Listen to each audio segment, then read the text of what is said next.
आलिया भट्ट जो फिल्मी दुनिया से ताल्लुक़ रखती हैं, उनकी पिछली फिल्म थी जिगरा, फ्लॉप हो गई। सवाल यह है कि 2025 आलिया भट्ट के लिए कैसा रहेगा? हनुमान जी, आपको क्या लग रहा है? जी, आलिया भट्ट की जो डिटेल्स हैं वो है 15 मार्च 1993, मूलांक 6, भाग्यांक 4, नामांक 4 और आयु के अंक जो भी हैं वो जो है अभी 4 ही रहेगा। कब तक? 15 मार्च तक। 15 मार्च के बाद अंक 5 आ जाएगा, जो उनकी उम्र का है, वर्ष अंक जो निकल रहा है।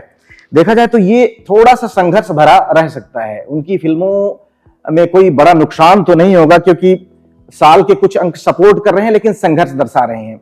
तो हो सकता है इच्छित सफलता ना मिले या किसी कंट्रोवर्सीज में फंसे, और यदि वो अभी अपना नाम भट्ट लगा रही हैं तो ऐसा डेफिनेटली होने की पूरी उम्मीद है।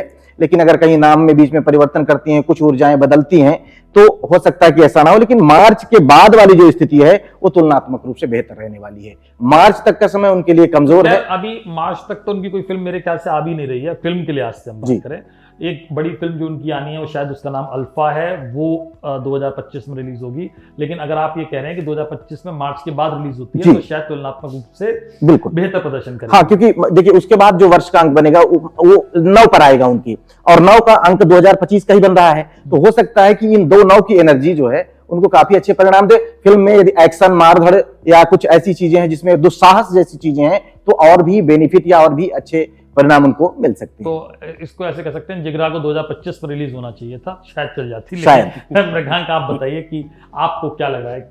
देखिए, आलिया भट्ट की जो कुंडली है वो मकर लगन और वृश्चिक राशि की है, और 11वें घर में चंद्र राहु का ग्रहण दोष है।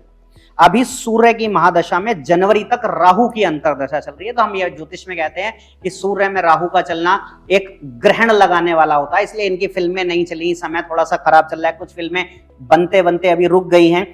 और सूर्य अष्टमेश होकर तीसरे भाव में है, तो ये भी कष्ट देता है।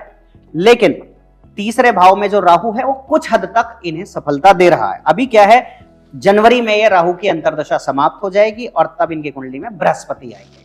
तो जब सूर्य में बृहस्पति की दशा आती है तो मान सम्मान देती है, जीवन में आगे बढ़ाती है। बृहस्पति नवम यानी भाग्य स्थान में बैठे हैं, जो इन्हें अच्छे निर्णय लेने में मदद करेंगे। ये जैसा हनुमान जी ने कहा कि जो ये साल आगे बढ़ता जाएगा, जैसे जैसे धीरे आगे प्रोग्रेस करेगा, इस साल का जो हम देखेंगे कि जो एंड होगा वो आलिया भट्ट को बहुत हद तक संतुष्टि प्रदान कर सकता है। हालांकि इन्हें वेट गेन बहुत होगा इस साल, अब उस पर इन्हें वर्कआउट करना पड़ेगा, लेकिन फिल्म इंडस्ट्री से जुड़े हैं, इनके लिए कोई बड़ी बात नहीं है। फिर भी इन्हें ध्यान देना चाहिए क्योंकि ये प्रॉब्लम भी कर सकता है। कृष्णमूर्ति जी, आपका क्या कहना है आलिया भट्ट के बारे में? 2025 कैसा रहेगा? ये वर्ष आपको पारिवारिक मामलों में उलझाएगा। अप्रत्याशित बाधाओं से आपको जूझना पड़ सकता है और खर्चों में बढ़ोतरी होगी। शुक्र की अंतर्दशा संभवतः कुछ पहचान या पुरस्कार दिला सकती है। हालांकि संभावित स्वास्थ्य मुद्दों और सहकर्मियों के साथ संघर्षों के प्रति सचेत रहें। अक्टूबर के अंत से चंद्रमा की महादशा शुरू होती है, जो नई साझेदारी के संकेत देती है।